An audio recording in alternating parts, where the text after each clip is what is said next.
ang mga kwento ng pag-ibig, kwento ng buhay at kwento ng pag-asa dito sa Barangay Love Stories. Love Stories. Ang tatay ang sinasabing unang lalaking inibig ng kanilang anak na babae. Pero minsan ang tatay din ang unang dudurog ng puso ng kanyang dalaga. Ikaw kabarangay, minsan ba'y sinaktan ka ng iyong ama? Dear Papa Dudut, ako nga pala si Jem, 19 years old, may daddy issues. Mula pagkabata kasi babaero na ang tatay kong si Rico. Lagi kong nakikita noon si nanay na iyak ng iyak dahil meron na namang ibang babae si tatay. Palagi silang nag-aaway dati ni nanay. Hinahayaan nilang makita ko yon at siguro'y dahil bata pa lamang ako ay aware na ako sa pagiging toxic ni tatay. Kaya nadala ko sa pagdadalaga ang galit ko sa kanya, Papa Dudut. At dahil sa daddy issues ko, kaya siguro ako nakatagpo ng best friend na may katulad ko ring problema. Si Bianca, kaedad ko lang din siya. Kaklase ko at siya ang nasasabihan ko sa mga galit ko sa tatay ko. Siyempre, kinakampihan niya ako dahil naiintindihan niya ang pinagdaraanan ko. Dahil ganun din naman siya sa tatay niya. Pero ang alam ko ay mas malala ang tatay ni Bianca kesa sa tatay ko, Papa Dudut.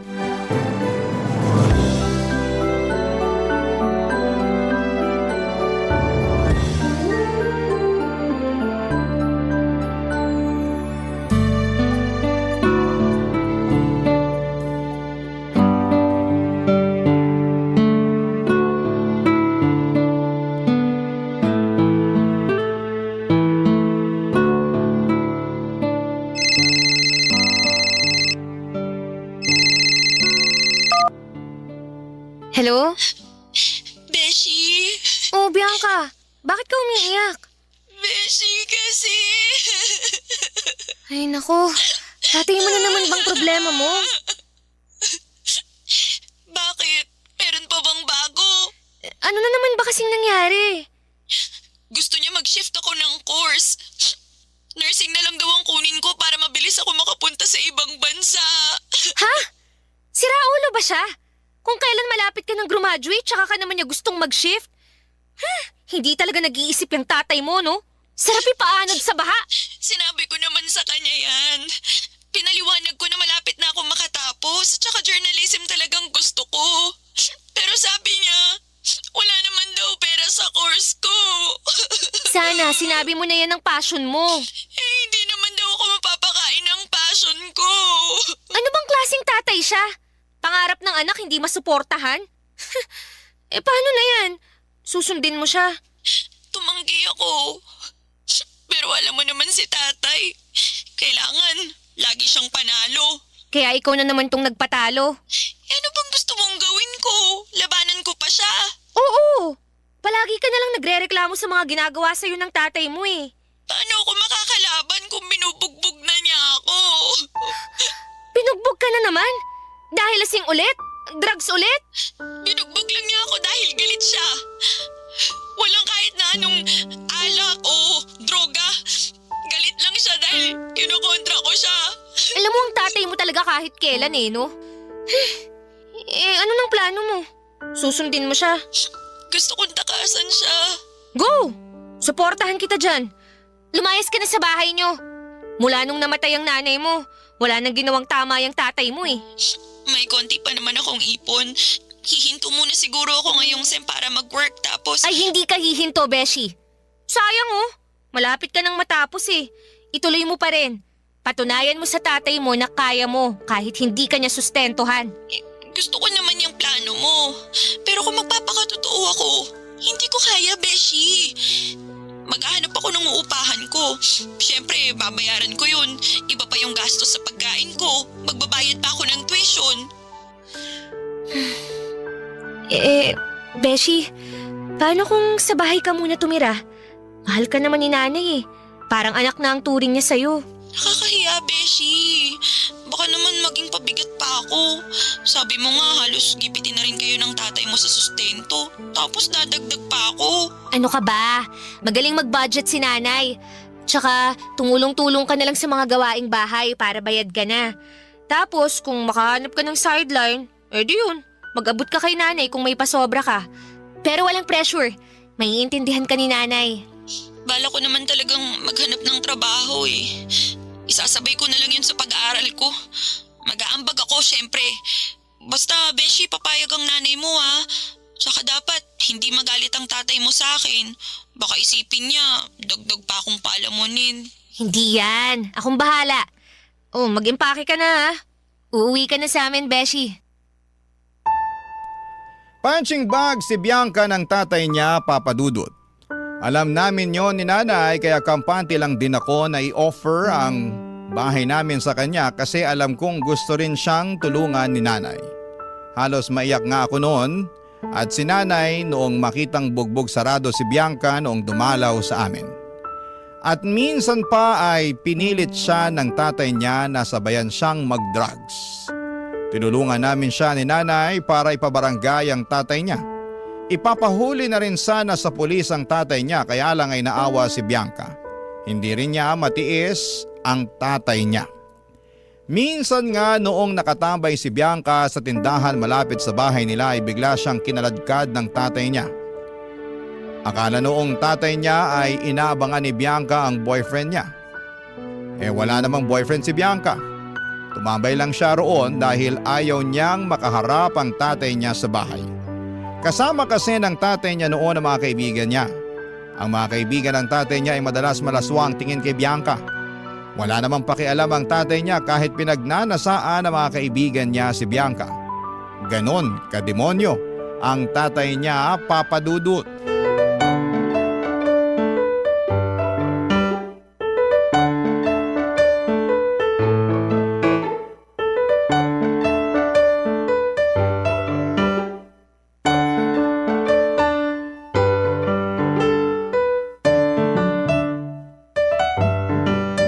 Di ayan na naman po. Nagdrama na nga siya. Jem! May lang naman yun, Bianca. Ito naman. Katakot kayo ha. Ngayon pa lang, nagkakampihan na kayo ni nanay. Palibhasa, hindi mo ako makampihan kapag nagtatalo kami ng tatay mo. Lo, si nanay. Sa'yo kaya ako kampi, syempre. Kaya lang nakakapagod na kasi yung away niyo ni tatay. Gusto ko lang i-prioritize yung mental health ko. Kaya ayaw akong nakikisawsaw sa mga away niyo. Bakit po ba kayo nag-aaway ni Tito Rico? Di dahil sa pambababae niya. Linggo-linggo na lang. Iba't ibang babae ang nahuhuli kong kausap niya. At hindi lang kausap, Bianca ha. Ka-eme na rin. Sinundan nga ni nanay sa motel si tatay dati. Nakipagsabunutan pa sa kabit ni tatay. Ang walang kwenta nitong tatay. Aba, yung kabit pa ang kinampihan. Ayun, tinulak ako sa kanal. Ang kapal na mukha nila. Tita, bakit hindi niyo na lang po hiwalayan? Niloloko na po pala kayo ng paulit-ulit eh. Paano ba? Pinaramdam na sa amin ni tatay na hindi kami mabubuhay kapag umalis kami sa poder niya. Tama naman siya. Siya ang bumubuhay sa amin. Di tiis na lang talaga. Di ba, Nay? Kahapon nga, nahuli ko na naman. May kausap na ibang babae. Ako, estudyante pa. Ang galing talaga mambola ng tatay mo, Jem. Alam ko yung estudyante na yan, Nay. Last month pa nakaka-date ni tatay yan eh. Last month pa, pero wala kang sinabi sa akin. Nakakasawa na kasing i-report sa inyo. Wala rin namang nangyayari. Kahit pagsabihan o bungangaan nyo si tatay, hindi pa rin siya magbabago. Babaero pa rin siya hanggang next life niya. Grabe naman po pala si Tito Rico, no? Sweetheart! Jem! Andito kami sa sala. May tinake out akong liempo. O eto, kainin nyo na. Tiran nyo lang ba yan ng kabit mong estudyante? Saan naman galing yan? Sweetheart naman, walang papantay sa'yo kahit sino pang bata ang hirap sa akin. Halika nga rito, pakis nga kahit dalawa lang. Ano ba? Tigilan mo nga ako, Rico, hindi ako tanga. Alam kong nambababae ka na naman. Kailan ka ba magbabago, ha? Kapag nakita mo na ako sa loob ng kabaong? Huwag ka namang ganyan magsalita, sweetheart. Hindi ko kakayanin kapag nawala ka. Ikaw ang buhay ko eh. Sinungaling! Palagi mo na lang ako sinasaktan. Huwag kang maniwala sa mga chismis. Gusto lang nilang sirain ang relasyon natin. Inggit lang sila dahil meron kang asawang mukhang 30 pa lang. Pogi at matikas, di ba? Ay nako, hindi mo na ako madadaan sa ganyan. Hindi mo na ako mabobola. Hindi kita binubola, sweetheart. Isumpa ko pa yan sa harap ng anak natin at itong si... Bianca po, Tito. Beshi po ako ni Jem. Itong si Bianca. Napakaganda naman ng kaibigan ng anak ko. Jem, mag-ayos-ayos ka nga rin naman para hindi nakakaya pag tumabi ka rito sa kaibigan mo. Hala, si Tito Rico naman.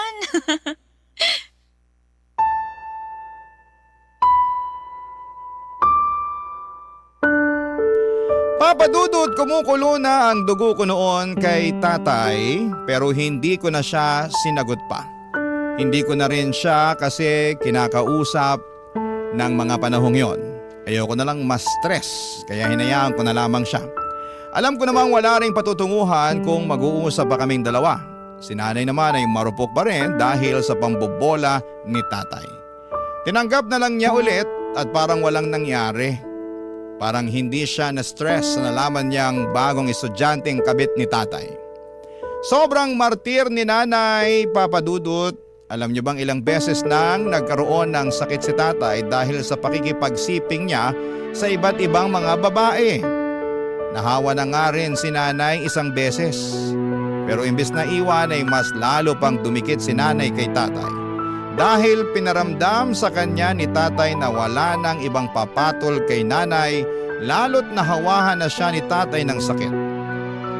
Akala ni nanay, hindi ko alam ang tungkol doon pero napakinggan ko yon habang nagtatalo silang dalawa sa kwarto, Papa Dudut. Barangay Love Stories. Barangay Love Stories. Mula nang tumira si Bianca sa bahay, kahit papaano ay naging maginhawa ang buhay namin ni nanay. Masipag ang beshi ko. Kahit na hindi na utusan ni nanay ay siya na ang nagkukusa. Kaya madalas ay nagre-relax lamang ako at nakakapag-focus sa pag-aaral ko. Magaling nga itong si Bianca na pagsasabay niya ang pag-aaral, pagtatrabaho at pagtulong niya sa bahay namin. Bilib nga si nanay at parang mas paborito na niya si Bianca kesa sa akin. At ganon din ang nangyari kay tatay. Kung kami ni tatay ay hindi nagbabanding, sila ni Bianca ay madalas magkausap. Kapag umuwi si tatay sa bahay ay lagi silang nagkakausap. Minsan pa nga ay sabay silang nanonood ng basketball. Aaminin kong naiinggit ako kapag nakikita ko ang bonding nilang dalawa. Dahil hindi naman kami nagkaroon ng ganong koneksyon ni tatay. Bakit kaya ni tatay nagagawang makipag-bonding kay Bianca? Pero sa akin na sarili niyang anak ay hindi niya magawa, Papa Dudut.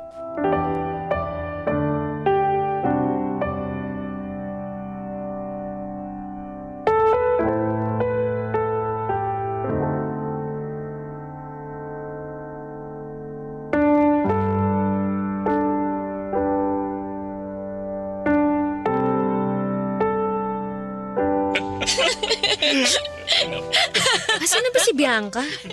Umalis pa siya ng bahay? Tama na nga po, Tito. Sumasakit yung tiyan ko kakatawa sa jokes niyo eh. Ayun lang pala siya. Maganda naman kasi ang tawa mo. Sige, sumigi ka pa nakalakak. Bianca! Beshi! Ay, uy, Beshi! Kanina pa ako chat ng chat sa'yo eh. Hindi ka nagre-reply. Ay, hala, hindi ko kasi chinecheck yung phone ko eh. Ito kasing si Tito Rico, puro kwento. I-check mo na kaya ngayon. Dalian mo. Ba't di mo na lang sabihin ngayon kay Bianca kung anong kailangan mo? Kung makapagdemand ka naman sa beshi mo, nak. Huwag ganun. Hindi kita pinalaking ganyan ha. Nakakaya rito kay Bianca oh. Hindi ka kasali sa usapan namin. Bakit naman ganyan ka makipag-usap sa akin? Nagtataka pa ba kayo kung bakit? Mabuti pa tong si Bianca. Kaya akong respetuhin. Ngayon lang yan. Hindi ka pa kasi masyadong kilala. Pusta ano? After a month, makikita na niya kung ano man ang nakikita ko sa'yo. Beshi, okay naman si Tito Rico. Masyado mo lang yata siyang ginajudge. Wow! So si tatay na ba ang bagong beshi mo? At kayo na tong nagkakampihang dalawa, ha? Uy, Beshi, hindi naman sa ganun. Kaya lang... Samantalang dati, lagi mo akong kinakampihan kapag nagsusumbong ako sa'yo tungkol sa kanya. Oh, ako pala tong sinisiraan mo sa kaibigan mo eh. Bakit ka naman ganyan, anak? Sarili mong tatay sinisiraan mo sa ibang tao. At ako ba tong masama ngayon? Maliban na sabihin ko sa kaibigan ko ang totoo. Huwag nga kayong manipulative, Tay. Kilala niyo ang sarili niyo. Uy, Jem, Beshi, Oo, tama na. kilala ko sarili ko.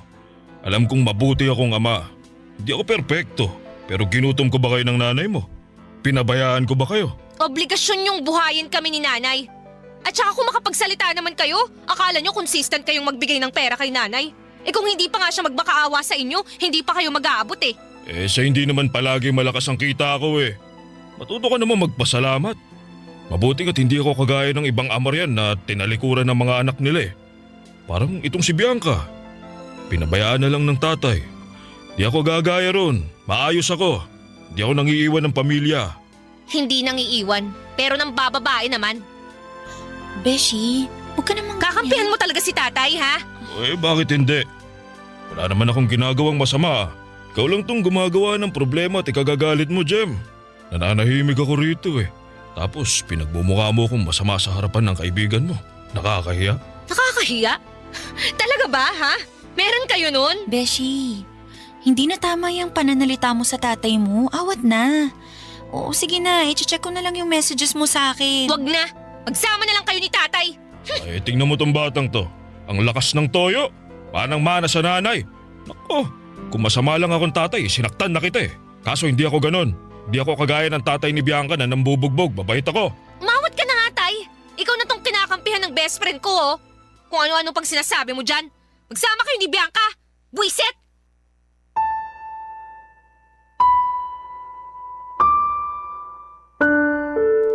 Gigil na gigil ako sa pagiging manipulative ni tatay.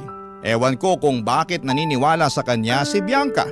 Hindi na umaandar ang ganong klaseng mga salita ni tatay sa akin at hindi ko naman masisisi si Bianca dahil yon ang unang beses na nakaharap at nakasama niya si tatay. Magsisisi talaga siya kapag tumagal. Malalaman din niya ang kabulukan ni tatay. Nakakaumay ang ganong ugali ni tatay, Papa Dudut. Napakasinungaling. Akala niya siguro nakakatuwa ang pagiging bolero at mayabang niya. Panay ang puri sa sarili hindi naman totoo ang mga sinasabi. Dahil sa pagiging close ni na tatay at Bianca nawala na ng time ang best friend ko sa akin. Hindi na nga kami halos nakakapag-usap. Lagi na lang silang dalawa ni tatay ang magkaut-utang dila. Parang sila pa itong mag-ama. Kapag tinitingnan ko sila ay hindi ko maiwasang makaramdam ng lungkot. Bakit napakabait ni tatay kay Bianca pero sa aking anak niya ay lagi siyang walang kwenta. At isang araw ay nalaman ko na ang katotohanan.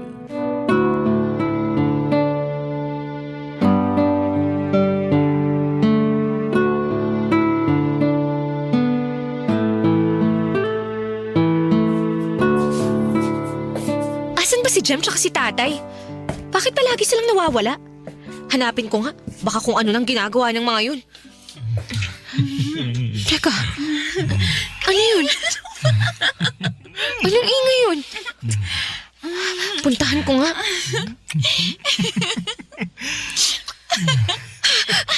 Anong ginagawa niyo? Beshi, Anak! Mga baboy kayo! Bakit kayo naghahalikan?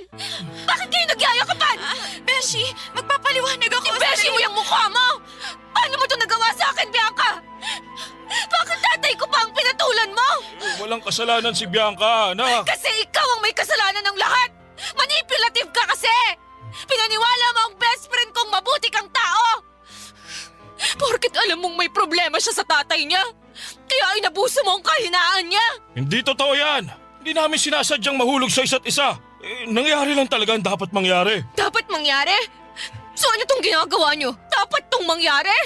Wala kang nakikitang masama sa tukaan yung dalawa ng best friend ko? Ang best friend ko na kaedad ko lang? Ano ba, dalaga na si Bianca. Nasa tamang edad na siya. Tama si Rico, Jem. Tsaka ako naman tong nagdesisyon na pagbigyan ng tatay mo eh. Gusto ko siya. Mabait si Rico sa akin at sana makita mo yun. Kung bibigyan mo lang ng chance ang tatay mo, Bianca, ano ba? Naririnig mo ba yung sarili mo? Ilang beses kong kunento sa'yo kung gaano kagaling magmanipula ang tatay ko. Bakit ka nagpabiktima? hindi ako nagpabiktima. Hindi ka naman kasi nakikinig sa akin eh. Mahal ko ang tatay mo. Ako mismo ang pumili sa kanya. At walang masama kung nagmamahalan kami. Parehas kaming nasa tamang edad na. Kung makapagsalita ka, akala mo wala si nanay sa eksena, ha? Hoy, Tay! Ipaalala ko lang sa'yo, ha? Kasal ka kay nanay! Magkasama pa rin kayo sa iisang bahay! Kaya nga nakikiusap ako sa'yo na hayaan mo na lang kami ng best friend mo na magmahalan. Hindi kami makakasagabal sa'yo. Basta wag mo lang sasabihin sa nanay mo tungkol sa amin ni Bianca. Wow! Wow naman talaga, Tay! Hindi ko alam kung bakit hindi ka kinikilabutan sa mga sinasabi mo. Ayos ka rin talaga eh, no? Bakit? Anong balak mo? Anong balak ko? Magsusumbong ako kay nanay. Paalisin namin si Bianca. Hindi ako papayag sa plano mo. Wala kang magagawa. Nasa tamang edad na rin ako para magdesisyon sa ikabubuti ko. O sige, gawin mo yan. Magsumbong ka sa nanay mo. Pero Rico… Talaga! Magsusumbong ako! Pag nagsumbong ka, tapos na ang sustento ko sa inyo mag-ina. Iiwan ko kayo at magsasama kami ni Bianca. Talaga, Rico? Magsasama na tayo? Oo naman. Kung magsusumbong tong si Jem. Pero mukhang malabo eh. Wala naman tong trabaho na ipagmamalaki. Pareha sila ng nanay niya. Paano sila mabubuhay pag wala ako? Talagang gigipitin mo kami, Tay. Kami na nga tong inaagrabyado mo sa pagluloko mo. Pero kami pa rin ang dehado. Hindi naman sana kayo madedehado kung mananahimik ka lang eh. Ang ayos kong kausap. Gusto mo bang makita na nahihirapan ang nanay mo? Kita mo naman sa edad niya. Hindi na niya kaya magtrabaho. Ikaw din.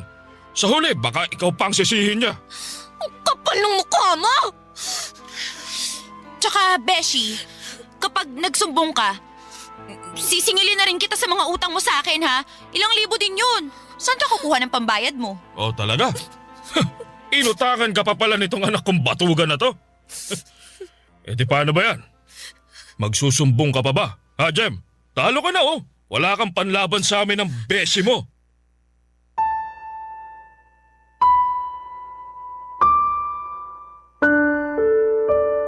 Nagtawanan lamang sina Tatay at Bianca nang makitang gipit na ako sa sitwasyon nilang dalawa. Pagkatapos noon ay nagbalik sila sa paghahalikan at paglalambingan. Parang hindi nila ako nakikita at nakakasama ng loob yon, nakakasuka silang dalawa. Umalis ako para magpahangin. Ilang araw na wala noon si nanay dahil umuwi siya ng probinsya para alagaan ang bunso nilang kapatid na merong sakit. Kaya siguro yan lakas ng loob ni Bianca at tatay na gumawa ng kademonyuhan. Habang naglalakad noon ay hindi ko maiwasang maalala ang nakaraan ni Bianca. Bigla ko naalala ang mga kwento niya kung paano siyang na-attract sa mga may edad na lalaki. May mga naging boyfriend siya na halos kaedad ng mga tatay namin. Doon daw siya nakakahanap ng comfort. Doon lang ako napapailing noon, parang kasalanan ko na pinatuloy ko si Bianca sa bahay namin. Parang ako pa ang naging dahilan kung bakit nila pinagtataksilan si Nanay Papa Dudut. Barangay Love Stories. Barangay Love Stories. Hindi ako nagsumbong kay nanay kahit kating-kati na ang dila ko na magsabi kay nanay, pero hindi ko po ginawa, Papa Dudut. Pero pansin niyang balisa ako at madalas kong iwasan si nanay. Nakokonsensya kasi ako at iniiwasan na rin si Bianca. Galit na galit ako sa kanya at wala naman siyang attempt na lapitan po ako. Ni mag-sorry ay wala sa kanyang bokabularyo. Tuloy pa rin ang relasyon nila ni tatay. Kapag wala si nanay ay doon sila malayang naglalandian. Kapag ando naman si nanay sa bahay ay nag-check-in na lamang silang dalawa.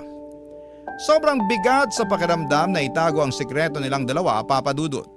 Pero wala akong magawa, hawak kami ni tatay sa leeg at alam kong tototohanin niya ang pagbabanta niyang iiwan niya kami ni nanay at pababayaan oras na magsumbong ako. At si Bianca, totoo naman kasing malaki ang inutang ko sa kanya. Pero ang inutang ko sa kanya ay ginamit namin ni nanay para pangtapal sa kulang na allowance na inaabot ni tatay sa amin. At napakasakit lang na ginamit ni Bianca yon para gipitin ako sa sitwasyon namin. Grabe ang pinagdaanan ko noon, Papa Dudut.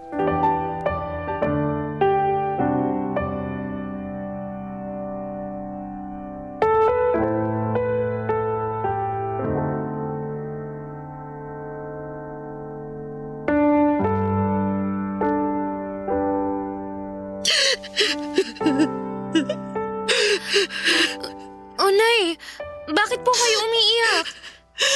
Ang tatay mo kasi, Jem. Ano na naman bang ginawa niya?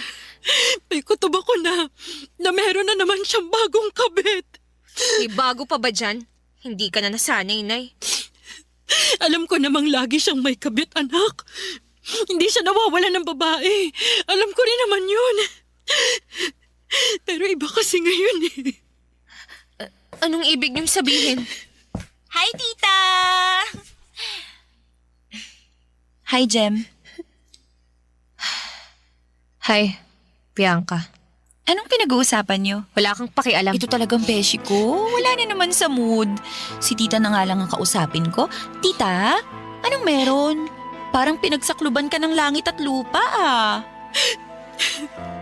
Ang Tito Rico mo kasi, Bianca.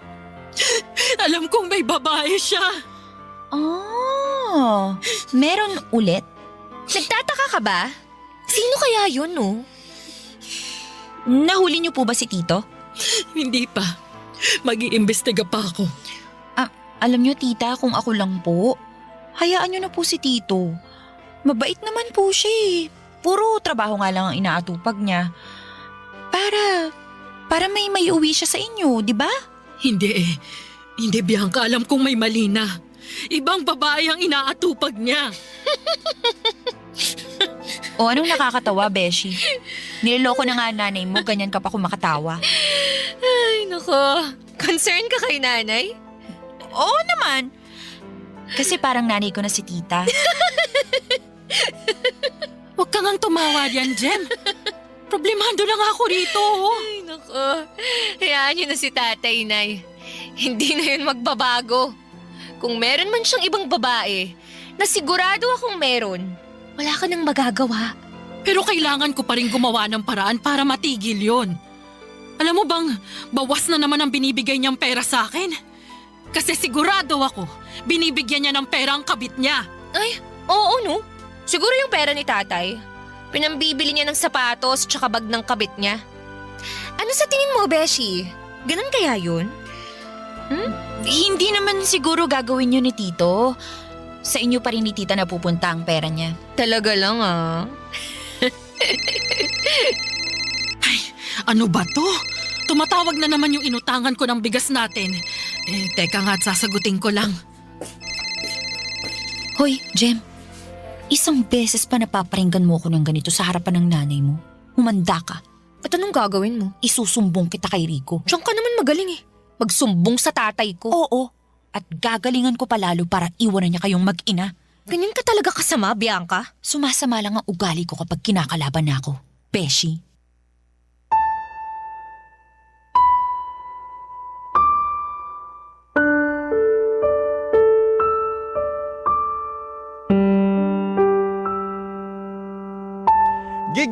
Gigil na ko noon, Papa Dudut, sa mga nangyari, lalong-lalo na kay Bianca. Gusto kong hilahin ang buhok niya hanggang malagas. Gusto ko siyang hatakin palapit kay nanay para isumbong siya.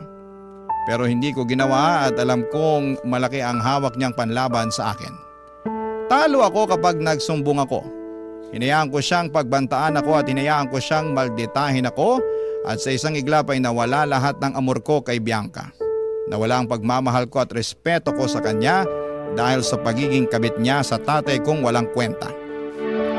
Kaya naman nakaisip ako ng paraan para gumanti. Hindi na ako papayag na api-apihin na lamang nilang dalawa. Hindi na ako pwedeng manahimik pa, bahala na kung ano ang mangyari. Kahit iwan na kami ni tatay pagkatapos nitong gagawin ko ay wala na akong pakialam. Pinuntahan ko si tatay at Bianca or pinuntahan ko ang tatay ni Bianca na si Tito Eric.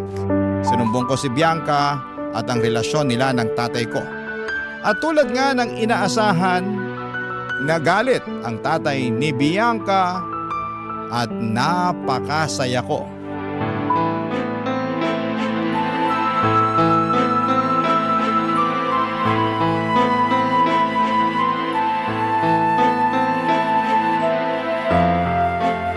Sigurado ka ba talaga sa sinasabi mo? Totoong kabit ng tatay mo ang anak ko? Opo, Tito. Ako nga po mismong nakahuli. At nandyan sila ngayon sa bahay niyo? Opo. Kaya habang nandyan pa silang dalawa, sugurin nyo na. Pasok po kayo. Bianca!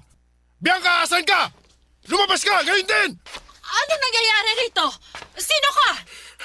Ako ang tatay ni Bianca. Umalis ka rito. Hindi ka welcome sa bahay namin. At wag ka magkakamaling saktan si Bianca dahil ipapupulis kita. Nay, hayaan niyo si Tito Eric. Ikaw ang nagpapasok sa kanya rito, Jem. May kailangan kasi kayong malaman. Ano bang nangyayari? Nasaan ang magaling mo asawa, ha? Nasa kusina. Nagluluto sila ni Bianca. Napakahayop talaga! May tumatawag po ba sa akin? Bianca! Tay, ano pong ginagawa niyo rito? Ano ba yan? Bakit may naririnig ako sumisigaw? Sino ka ba? Ako lang naman ang tatay nito ni Bianca. Ikaw ba si Rico? Ginawa mong kabit ang anak ko! Anong pinagsasasabi mo riyan? Anong kabet? Hindi mo alam? Hindi mo alam na ang mister mo at ang anak ko ay magkarelasyon? Rico! Hindi totoo yan! Nagpapakatatay lang ako kay Bianca dahil wala kang kwentang ama! Anak ka na, nagsisinungaling ka pa! Jem, ano ba itong ginawa mo? Pakinggan mo sila, Nay. Para malaman mo. Hayop ka, matanda ka na! Pati kaedad ng anak mo, pinatos mo! Ano ibig sabihin nito? Bianca! Sumagot ka, Bianca! Tinatanong ka ng nanay ko! Napakahayop mo talaga, Jem! Meron pa bang masayop sa'yo? Hayop ka! Pinagkatiwalaan kita! Hayop ka pa! Ikaw na magsabi sa akin yan! Eh, ikaw nga nung pumasok sa tatay ko! Ikaw itong sumira ng pamilya ko! Tama na! Tama na! Ano ba nangyayari? Rico! Sabihin mo sa akin ang totoo! Wala! Nagsisinungaling lang sila! Talagang hindi ko pa rin naamin! Ang tigas na ko! Tama na! Tay, tama na po! Tama na po! Tama na po! Huwag niyo saktan si Rico! Mahal ko siya! Bianca! Tita, sorry po. Halika nga rito, Bianca! Manang-mana ka sa nanay mo! Malandi ka! Hayop kang babae ka! Sinira mong pamilya ka! Tita! Huwag mo! Aray! Tama na po! Tama na po! Tita! Tama na po! Beshi, tulungan mo ako, please! Sorry, Beshi. Ginusto mo yan. Kaya magdusa ka.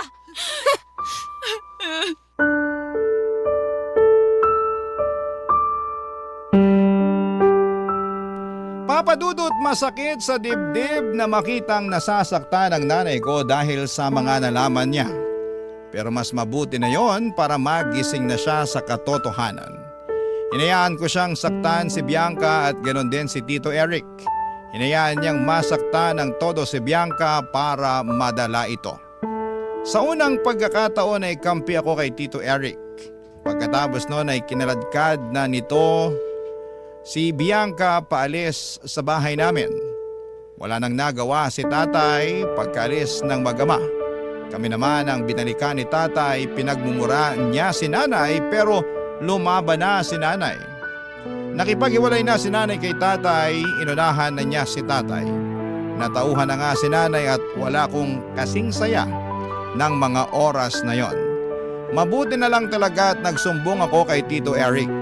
Naging magulo at madugo yun pero mabuti na rin kesa patuloy kaming sakalin ni tatay sa panggigipit niya. Sa ngayon, Papa Dudut, ay wala na kaming balita kung nasaan sina Tatay at Bianca. Ang huli kong nabalitaan ay nagtanan sila. Ako naman ay nakakuha ng trabaho para masuportahan ko si Nanay. Huminto muna ako sa pag-aaral para makatulong ako sa pag-ahon namin. Mahirap pero kinakaya. Okay na ito kaysa umasa sa isang walang kwentang ama. Maraming salamat po sa pagbasa ng aking liham. Ang inyong kapuso at kabarangay forever, Jem. Anong say mo sa Barangay Love Stories na ito? Pagkwentuhan natin sa comment section yan. Ang mga kwento ng pag-ibig, kwento ng buhay at kwento ng pag-asa dito sa Barangay Love Stories. Love Stories.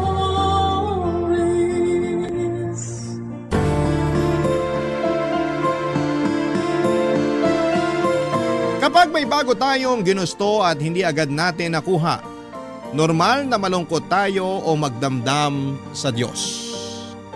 Pero lagi nating isipin na lahat ng bagay ay may takdang panahon upang matupad. Basta wag lang tayong tumigil sa pananalangin.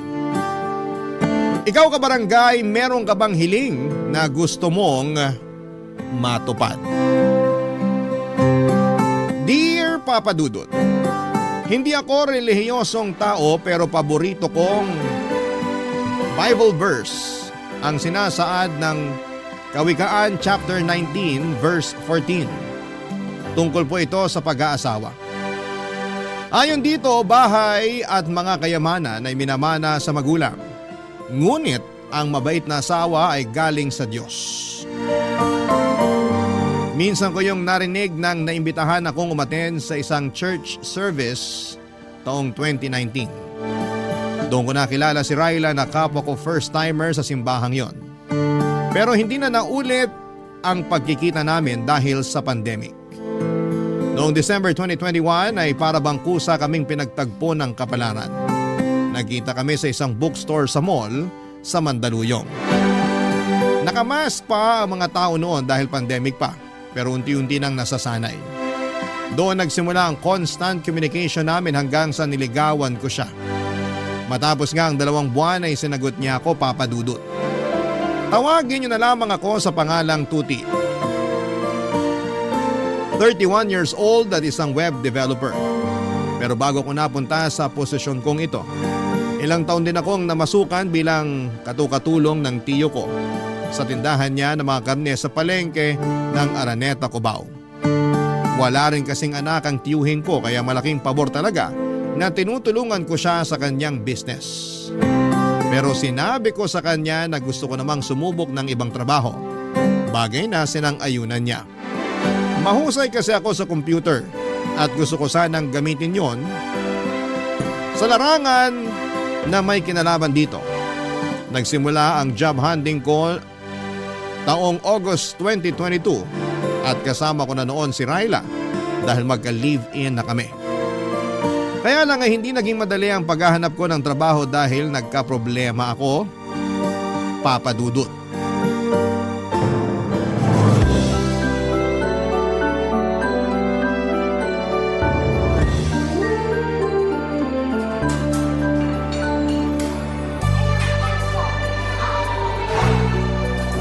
Mahal! Mahal, nandito ako! Hi, Mahal. Kanina ka pa ba rito? Mga 10 minutes siguro. Upo ka na, dali. Sige. Nung nalaman ko kasi na tinuloy mo yung pagpunta sa interview mo, nagmadali talaga akong puntahan ka rito sa malapit para abangan ka. O ano, kamusta interview? Ayun, ligwak. Ha? Anong ligwak? Hindi ako pasado kasi wala raw silang matinong sagot na nakuha sa akin. Pwede ba yun? Baka sila ang hindi matino magtanong. Matino naman yung mga tanong nila. Ako talaga yung may problema. Kasi parang umurong yung dila ko nung ini-interview na ako. Sakto, mainipin pa naman yung HR manager nila. Kitang-kita ko yung pagsasalubong ng kilay niya habang nakikipagtitigan sa akin at hinihintay ang sagot ko. Bakit? Kinabahan ka ba? Medyo. Nakalimutan ko yung pre-practice natin, Mahal. Para akong natuod sa pagkakaupo ko. Ang naririnig ko lang nung time na yon ay yung malakas na kabog ng puso ko. Ganyan din naman ako nung unang beses akong interviewin sa trabaho eh. Ayun, di rin ako nakapasa. Sabi nila sa evaluation ko, hindi raw ganun yung klase ng empleyado na hinahanap nila.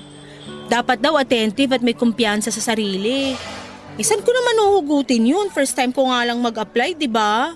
Pero hindi ko naman na first time. Pangatlong job interview ko na to pero lagi pa rin akong ligwak. Nagkataon lang siguro yun, mahal. Ewan ko. Parang nawawala na ako ng pag-asa na matatanggap ako sa inaplayan kong trabaho. Wag naman. Naniniwala pa rin ako na matatanggap ka. Pero hanggang kailan ko ba dapat subukan? Hanggang matanggap ka.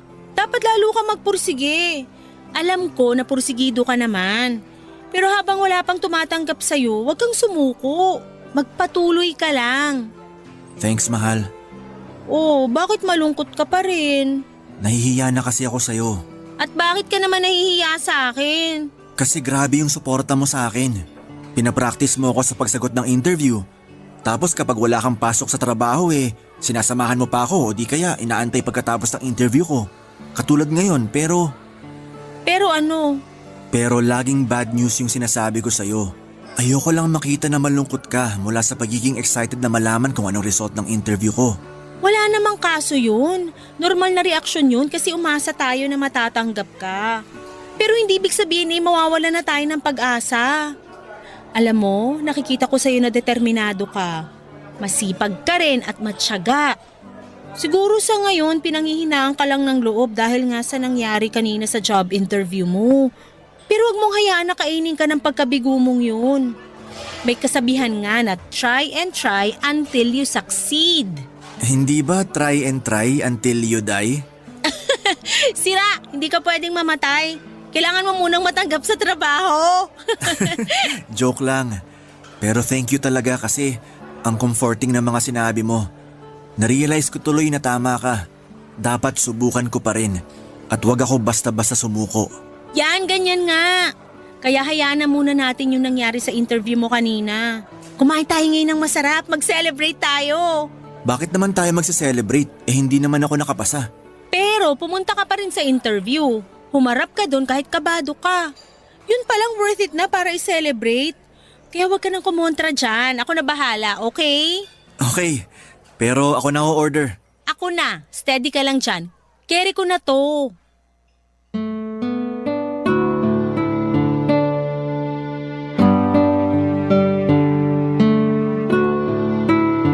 Papadudot naging kami ni Ryla noong February 2022. Siya ang first girlfriend ko at yon ang unang pinakamasayang Pasko ng buhay ko kasama siya. Ulila na kasi ako sa mga magulang at wala ring kapatid. Ang tiyuhin ko na lamang ang nagpaaral at kumupkop sa akin. Hindi ko masyadong feel ang Kapaskuhan dahil nga lagi kaming abala ng tiyo ko sa business niya. Kaya nang dumating si Ryla ay naranasan kong mag-celebrate ng Pasko. Hindi rin siya rin ang humimog sa akin na ituloy na ang pag-a-apply ng ibang trabaho. Kaya lang, nakaka-frustrate dahil madalas ligwak ako sa mga interview. Lagi kasi akong kinakabahan at nauutal. Pero malaki ang pasasalamat ko kay Ryla dahil hindi niya ako sinukuan kahit na sinukuan ko na ang sarili ko. Nagpatulong or napakatulong ang mga sinasabi niya para ma-relax ako at talaga namang pumapanatag sa akin ang mga yon. Bukod doon ay gustong-gusto ko rin ang pagiging optimistic niya. Kaya nga hindi nagtagal pagkatapos ng ilang pang mga pagsubok ay natanggap ako sa isang maliit na lending company bilang computer technician. Sobrang saya ni Ryla nang ibinalita ko yon sa kanya at excited siya sa pagsisimula ko sa trabaho. Nang makumpleto ko na ang requirements na kailangan, bumalik ako sa naturang kumpanya upang pumirma ng kontrata. Binigyan na nila kaagad ako ng schedule kung kailan ako magsisimula sa probationary period ko. Papadudot.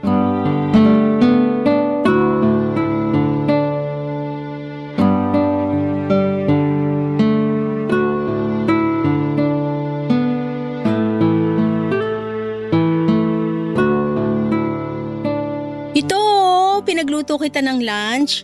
Baka mamaya walang kantin doon o kaya malayo mga bilihan ng pagkain. Thank you, mahal. Nag-abala ka pa talaga.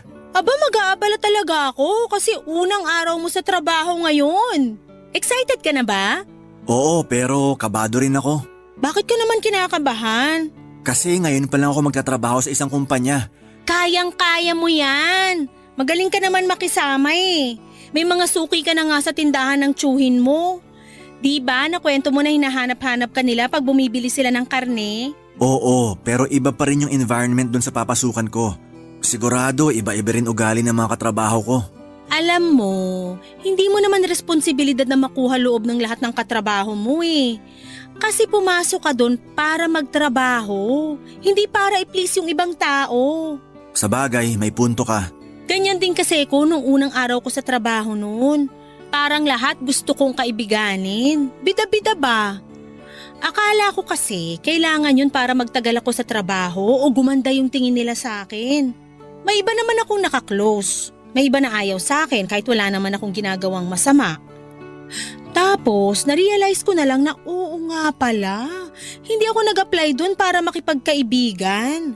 Ayos lang naman na pakisamahan ko sila pero ayoko na uli umabot sa punto na sobra akong invested sa mga buhay-buhay nila. Dun kasi nagsisimula yung chismis. At kapag puro chismis na lang yung inatupag ko, wala na ako natatapos sa mga trabaho ko. Tatandaan ko yung mga sinabi mo. Pero sa pagkakakilala ko sa'yo, hindi ka naman chismoso.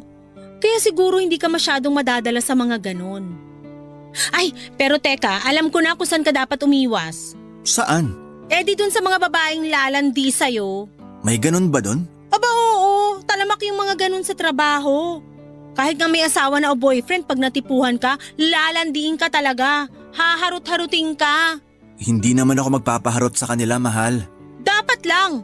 Kung di, alam mo na kalalagyan mo, tuti. Oh, bakit naman yan ang tawag mo sa akin? Seryoso kasi ko kaya tinawag kita sa pangalan mo. At seryoso rin ako na hindi ako magpapaharot sa mga babaeng yun. Unang-una may girlfriend ako at ikaw yun. Ikalawa, bakit ko naman sisirain yung tiwala mo sa akin? Ay, pasensya ka na, mahal. Alam ko namang loyal ka, pero hindi ko lang mapigilang mapraning. Hindi ka naman praning. Kung nag-aalala ka kasi sabi mo nga talamak yung kabitan sa corporate job, normal na reaksyon lang yun. Kaya dapat kong gawin bigyan ka ng assurance na hindi masisira ang relasyon natin dahil dun. Salamat, mahal. Napanatag na ako. Ikaw talaga? Pero walang anuman. Basta, maniwala ka sa akin. Good boy yata tong mahal mo. Ay talaga? Dapat lang kasi magaling kaming mga babae makaamoy ng nagsisinungaling na boyfriend. Kapag napatunayan kong may iba ka at taga dun sa pinagtatrabahuhan mo, babalatan ko kayong dalawa ng buhay. Parang nawala na yung kaba ko sa first day of work ko ah. Sana napunta? Sa'yo, mas kinabahan na ako sa mga sinabi mo. Hoy, eto naman. Biro lang. Pero feeling ko masyado ako nagpadala sa emosyon ko. Di bale, kiss na lang kita para makabawi. Gusto ko yan. Dalawa ah. Para good luck kiss na rin. Grabe siya! Humirit pa talaga, pero sige na nga. Dalawa na kung dalawa. Papadudot kung ilalarawan ko ang pakiramdam ko ng araw na yon sa trabaho ay masasabi ko na para akong bumalik sa unang araw ng pasukan nung nag-aaral pa lamang ako. Mahiyain kasi talaga ako at tahimik at hindi pala kaibigan. Wala akong ginawa kundi ang ngumiti at tumango habang pinapakilala sa lahat ng empleyado kada department ng kapalitan ko sa naturang posisyon. Masasabi ko na nabawasan na lamang ang hiya ko at pagkailang ko kinahapunan dahil naging busy na ako sa pagbutingting ng kung ano-ano. Dahil nga sa may abilidad naman ako at tiwala ako sa kakayahan ko, ay dumami ang mga ginagawa ko sa trabaho.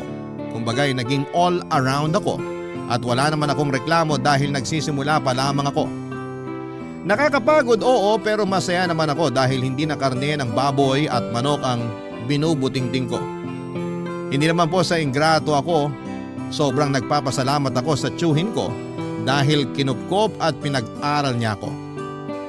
Masaya rin po ako kasi binigyan niya ako ng trabaho sa shop niya ng ilang taon. Pero alam ko papadudot na meron pa akong potensyal at ibubuga pagdating sa ibang bagay. Barangay Love Stories. Barangay Love Stories. Papadudot mabilis na lumipas ang isang linggo. Masasabi ko na unti-unti na ako naging komportable sa trabaho ko. Mabait at madaling pakisamahan ng mga kasama ko at masaya rin si Ryla dahil nakikita niyang nag-i-enjoy ako. Isang araw ay nagulat ako nang inassign ako bilang driver ni Crisel, assistant ng boss namin. Nagawol kasi ang company driver namin at dahil may lisensya naman ako at kakayahan na magmaneho ay pinakiusapan ako ng management na humalili muna na maging driver. Pansamantala lang naman hanggat wala pang nakukuhang driver, kaya tinanggap ko na rin. Ang gagawin ko ay ihahatid at susunduin ang boss namin at si Crisel tuwing may mga meeting sila sa labas. Malaking bagay yon dahil napaka-traffic sa Metro Manila at sobrang hassle rin kung magko-commute sila. Pero may mga pagkakataon na si Crisel lang ang madalas kong hinahatid at sinusundo papunta sa mga meeting niya sa labas bilang proxy ng boss namin. Busy kasing tao yon at malaki naman ang tiwala niya kay Crisel bilang assistant. Kaya nga madalas na kami lang dalawa ang magkasama. Bagay na hindi ko naman binigyan ng mali siya noong una, Papa Dudut.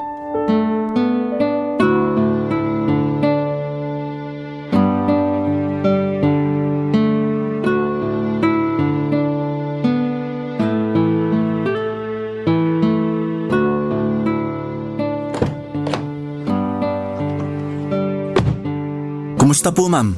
Okay naman, maayos yung kausap ko. Mukhang matutuloy yung partnership na gustong mangyari ni boss. Eh di kung ganon, congratulations in advance na po. Salamat. Pero maaga pa para mag-celebrate. Ganon na rin po yun. Balita ko, marami-rami na rin daw kayo na i-close na deal. Kaya sigurado ako na makukuha niyo tong isang to. So narinig mo pala yung tungkol sa mga ganon Ay, nako, sorry po. Hindi naman sa pagiging tsismoso. Ayos lang. Alam ko naman na madalas akong pagchismisan sa trabaho. At wala naman akong reklamo doon. Hindi naman po chismis ang tawag kapag mabuti at maganda yung sinasabi nila sa inyo. Tulad nung narinig ko, mabuti at magandang balita yun. Salamat, Tuti. Ikaw masyado mo namang pinapalaki ang ulo ko. Po? Huwag mo na akong pinupo. 30 years old pa lang naman ako. Sige ka, baka tumanda ako bigla niyan. Okay. Paano? Alis na ba tayo? Mamaya na. Rush hour na eh. Sigurado gapang na naman sa EDSA. Maiipit lang tayo doon. Sa bagay, palipas na lang muna tayo ng ilang minuto. So, kumusta ka naman sa trabaho natin? Ayos naman. Naninibago pero unti-unti ko na rin nagagamay. Normal lang naman yon kasi first job ko pa lang naman to. First job mo? Talaga? Oo. Anong pinagkakaabalahan mo nung hindi ka pa nakakapasok sa amin? Tumutulong ako sa meat shop ng tiyo ko sa palengke sa Araneta, Cubao. Tindero ako doon madalas. Talaga? May pwesto pala kayo doon eh. Doon pa naman ako laging namamalengke. Siguro nakabili ka na sa tindahan namin, hindi pa lang tayo magkakilala. Tingin ko hindi pa. Vegan ako eh. Kaya hindi ako bumibili ng karne. Ay, okay. Pero baka mapakain ako ng karne kung ikaw ba naman ang mag-aalok sa akin. Ang sabi ko, minsan namimiss ko rin kumain ng karne. Sa bagay, 1 taon pa lang naman akong vegan. Mahirap din, lalo't mahilig talaga ako sa pork and chicken.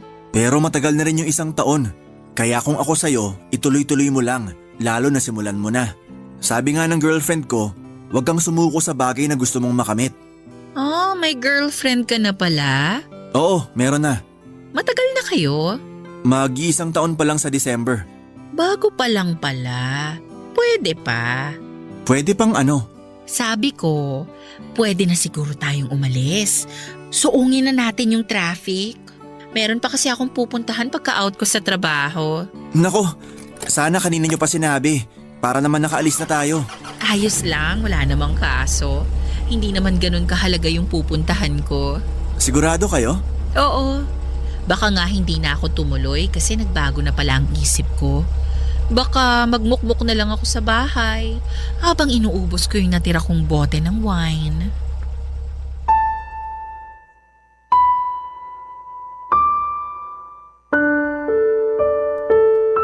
Papadudot, dumalas ang pasimpleng hirit ni Crisel sa akin. Kinatagalan ay hindi na ako naging komportable at madalas ay nananahimik na lamang Papadudot. Pero makulit siya, maingay at may pagkamaharot. Dati sa likod siya umuupo pero kapag hindi namin kasama ang boss namin sa sasakyan hanggang sa tumabi na siya sa akin sa passenger seat. Hindi ko siya dinadaldal sa buong panahon ng pagmamaneho ko dahil hindi ako ganong klaseng magtrabaho. Kaya nga lagi akong distracted pag panay ang kwento niya. Siguro inaikwento na ni Crisel ang buong buhay niya sa akin, Papadudot. May 2 anak daw siya sa dati niyang asawa na nasa poder nung tatay. Hindi naman daw siya malungkot kasi malayo sa kanya ang mga anak niya dahil civil naman sila ng ex-husband niya. Gustong gusto raw niya yung buhay na walang iniintinding iba. Pero binibisita pa rin naman daw niya yung mga bata kapag may okasyon. Bukod doon, ongoing daw ang annulment nila. Hindi ko naman tinanong pero kinuwento na lamang niya bigla. Hinayaan ko na lamang siya dahil nga mas mataas pa rin ang posisyon niya kesa sa akin. Pero isang araw ay nagulat ako dahil nakatanggap ako ng mensahe mula sa kanya dahilan para maggalit sa akin ng girlfriend ko na si Ryla, Papadudot.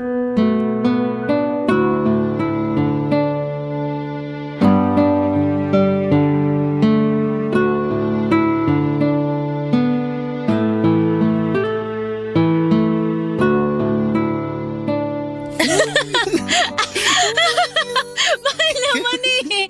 Tama na sabi, nakikiliti na ako. Yan kasi, nandaya ka sa game natin. Tapos ayaw mo pang aminin kaya dapat kang parusahan. Gusto ko namang maparusahan mo. Pero hindi naman yung ganito na mamamatay na ako sa kakatawa.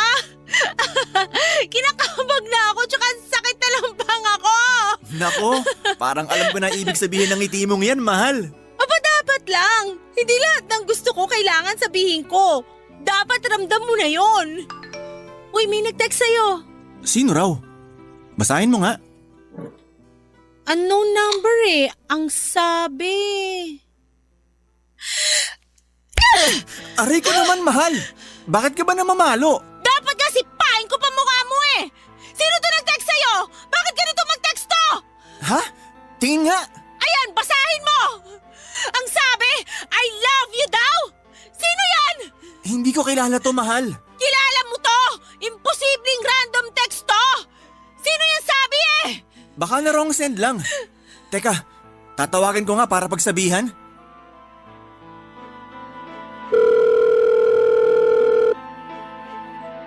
Hello? Ma'am Crisel? Sinong Crisel yan, ha? Boss ko. Boss mo? Oo, yun nakwento ko sa'yo. Akin na nga yung cellphone mo. Hello? Ryla Ito ba yung naman! Crisel? Ako nga.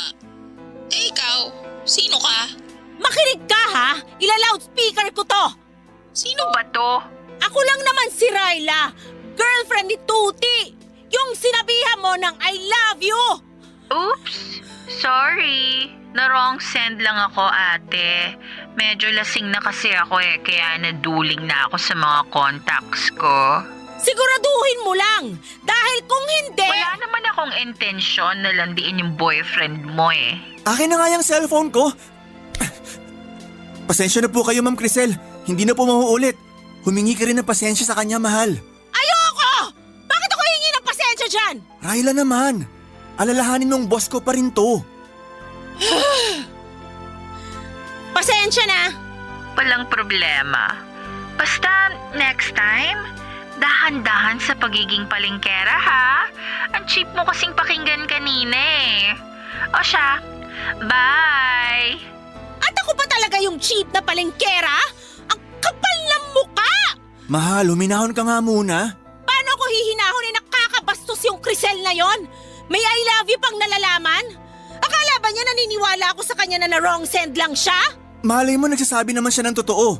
Tsaka base sa boses niya mukha siyang lasing. Baka naman lasing-lasingan para maharot ka niya. Umamin ka nga. May namamagitan ba sa inyo nung babaeng yon? Siyempre wala. Paano kung may iba ka na pala tapos kunwari ka lang na masaya ka pa sa akin? Wala akong iba. At hindi kunwari na masaya ako sa'yo dahil masaya talaga ako sa'yo. Pero hindi pa rin ako naniniwala sa Crisel na yon. Malakas yung kutob ko na nagpapalusot lang yan. Sinadya niya na mag-send ng I love you sa'yo. Kung sinadya man niya yon, mahalaga hindi ako nag-respond. Tsaka ako rin naman nagulat sa text niya eh. Naku, Tuti, umayos ka! Alam mo na kahahantungan natin! Hindi mangyayari yan dahil mahal kita. Papadudot, doon ko na nga kinuwento kay Ryla ang tungkol kay Crisel. Kilala naman niya ang boss ko sa pangalan pero hindi niya akalain na korsonada pala ako nito.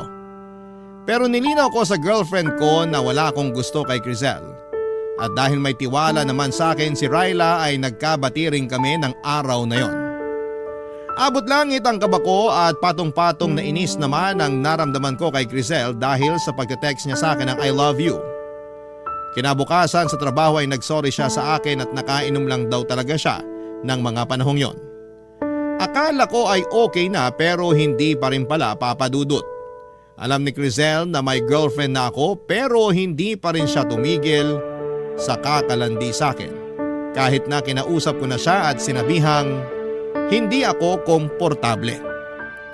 Minsan kahit na rest day ko ay nagtitext siya sa akin para lang magpahatid sundo sa mga personal niyang lakad, Papadudot.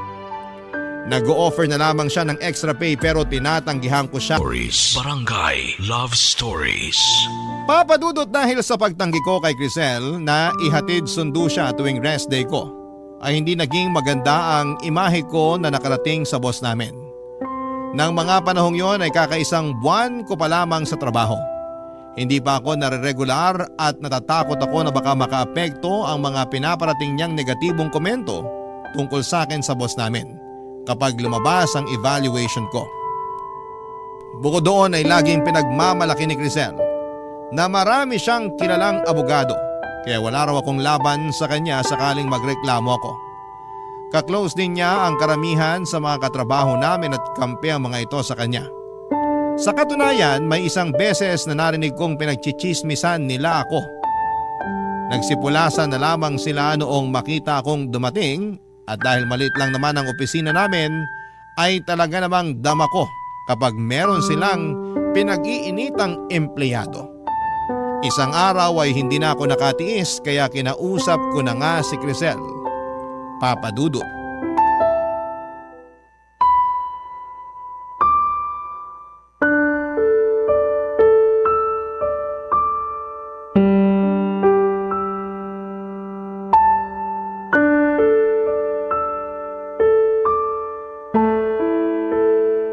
Ma'am, pwede ko po ba kayong makausap?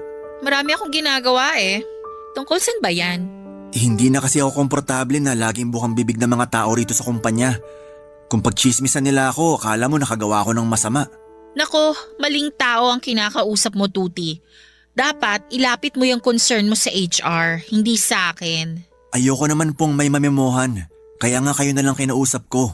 Ano bang kinalaman ko rito at ako ang dapat mong kausapin tungkol dyan? Teka nga, huwag mong sabihin ako ang tingin mong pasimuno ng mga chismisa nila tungkol sa'yo. Bakit hindi po ba?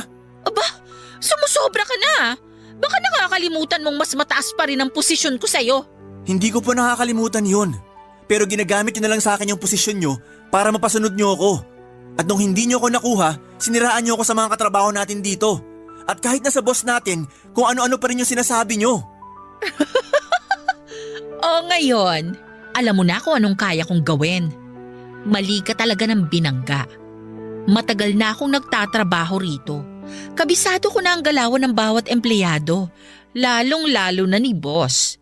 Higit kanino man, ako ang pinagkakatiwalaan niya dito. Mabigat ang timbang sa kanya ng mga ginagawa at mga sinasabi ko rito. Kaya ingat ka, Tuti.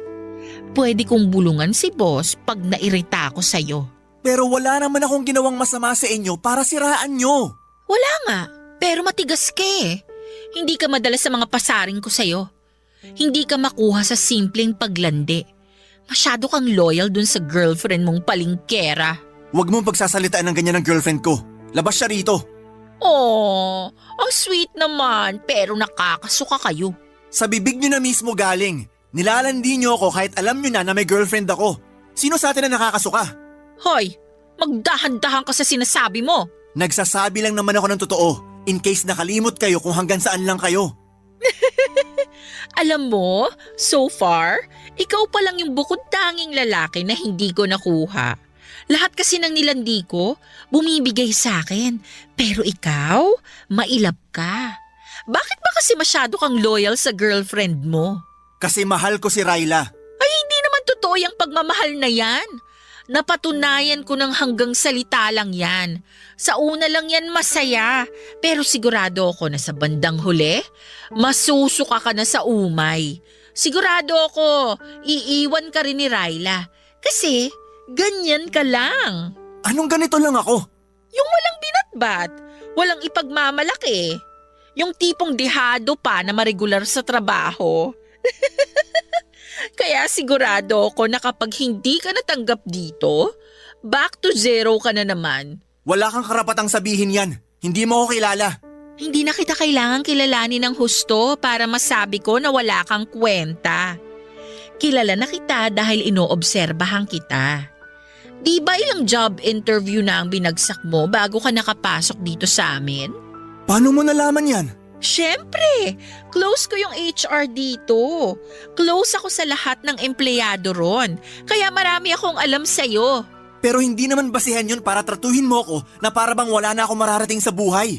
Mas malayo ang mararating mo sa buhay kung papayag kang makarelasyon ako. Pwede kitang ilakad sa boss natin para mapabilis ang evaluation mo. Mare-regularize ka. Tapos, kukumbinsihin ko siya na i-promote ka para tumaas agad ang sahod mo. Lahat ng yon, kayang-kaya kong gawin. Basta pumayag ka lang sa gusto kong mangyari. Ayoko. Hinding-hindi ako papayag sa gusto mo. Eh di sige. Ikaw ang bahala. Pero tandaan mo, ikaw din ang kawawa. Minsan kasi, dalasan mo rin yung paggamit dyan sa utak mo. Wala kang mararating kung puro ka na lang puso. Papadudot ang mabuting intensyon ko na kausapin ng maayos si Crisel at ipaliwanag ang nararamdaman ko tungkol sa buong sitwasyon namin ay minasama niya. Hindi ako natuwa sa nangyari pero mas may ikinagalit pa ako.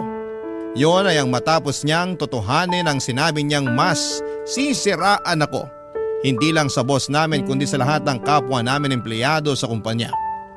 Ang sama-sama ng loob ko noon kay Crisel at kahit na ayaw kong magpaapekto ay hindi ko pa rin naiwasan. May isang beses na kinausap na ako ng boss namin para pagsabihan tungkol sa mga sumbong at paratang ni Crisel sa akin at hindi naman ako nakasagot kasi biglang bumalik yung nararamdaman ko tuwing may job interview ako. Yun bang kinakabahan at nauutal. May mga araw din na para bang ayaw ko nang pumasok sa trabaho at lahat ng yon ay naikwento ko kay Ryla. Galit na galit ang girlfriend ko. Nagsabi rin ako sa kanya na gusto ko na lamang mag-resign.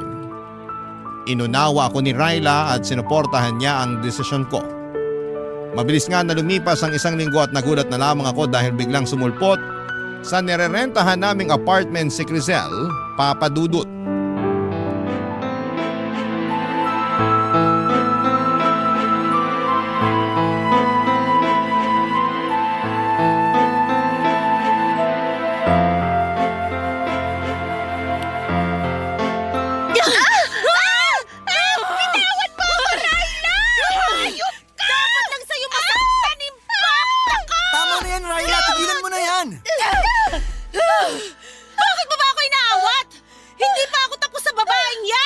Ayoko lang magkasakitan kayo. Magkakasakitan talaga kami kasi ang kapal ng mukha niya pumunta rito. Mas makapal ang mukha mo. Anong sinabi mo? Mahal naman. Nakakabwisit! Ano ba kasing ginagawa niyan dito? Bakit ka ba kasi pumunta dito sa apartment namin, Crisel? Tsaka paano mo nahanap tong address namin? Eh di tinanong ko sa HR, tanga. Hoy! Bawal yung ginawa mo! Wala ka nang pakialam doon. Bubunutin ko talaga lahat ng buhok mo sa anit eh! Mahal, huminahon ka nga muna. Hindi mo pa sinasagot yung tanong ko. Bakit ka pumunta rito? Gusto ko lang talagang humingi ng sorry sa'yo. Kasi kung hindi dahil sa akin, hindi ka magre-resign sa trabaho. Hindi ko naman sinasadya na siraan ka sa boss natin at sa iba pang empleyado. Sorry na, Tuti. At sa palagay mo, may magagawa pa yung sorry mo? Hindi ikaw ang kinakausap ko kaya manahimik ka. Paano kung sabihin kong ayoko? May magagawa ka ba? Ay, kahit kailan talaga wala kang class. Ang ingay mo? Ikaw ang walang class! Malandi ka! Ano sabi mo? Sandali, okay? Hindi tayo magkakaintindihan kung ganyan kayo eh. Ikaw, Crisel, kung yun lang naman pala pinunta mo rito, nag-abala ka pa talaga. Nakukonsensya kasi ako. Hindi ako pinapatulog sa gabi tuwing naaalala ko yung nangyari. Kaya nga sinabi ko sa sarili ko na gusto kitang makita para naman makahinga ako ng tawad sa'yo ng personal. Okay na yon. Pinapatawad na kita. Ganun lang yon? Patatawarin mo agad yung haliparot na yan? Hoy, Tuti! Parang wala naman yata sa lugar yung pagiging mabait mo. Sa kanya na mismo nang galing, siniraan kanya sa boss nyo at sa lahat ng tao sa trabaho, kaya ka napag-initan!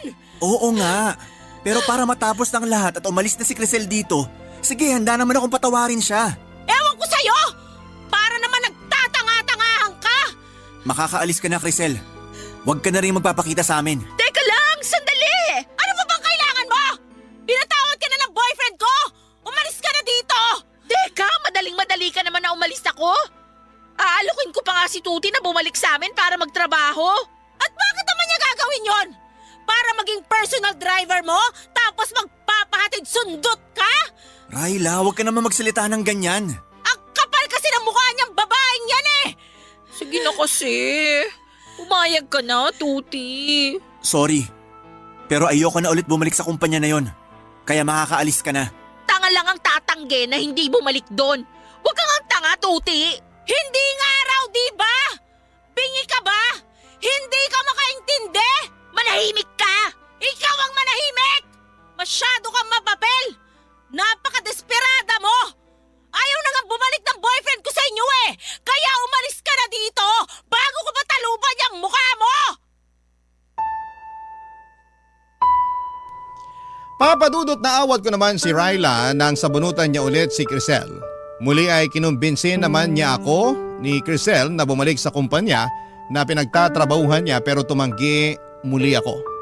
Pagkatapos noon ay padabog siyang umalis sa apartment namin pero laking gulat namin ni Raila nang pumunta naman siya kinabukasan. Pero may dala na siyang cake at mga lobo para peace offering daw. Nag-away na naman sila ni Raila kaya nag-decide na akong ipablatter sa barangay si Crisel para hindi na siya makalapit sa amin. At ganun nga ang nangyari pero pagkalipas ng ilang araw ay may nakarating sa aking balita na panay daw parinig nito sa social media tungkol sa akin. Pero hindi naman ako apektado dahil wala akong ginawang masama. Hinayaan ko na lamang siya kahit na gusto siyang idemanda ni Raila. Kinatagalan ay tumigil din siya tapos ang huling balita ko ay na-admit na raw si Crisel sa isang mental institution. Thankful ako na hindi rin ako na regular sa kumpanyang yon dahil yung mga sumunod ko namang inaplayan ang siyang pinagtatrabahuan ko na sa ngayon bilang web developer. Sabi nga ni Raila, redirection daw ang tawag doon kasi alam ng Panginoon na mas may better place pa para sa akin kesa sa lugar na iniwan ko.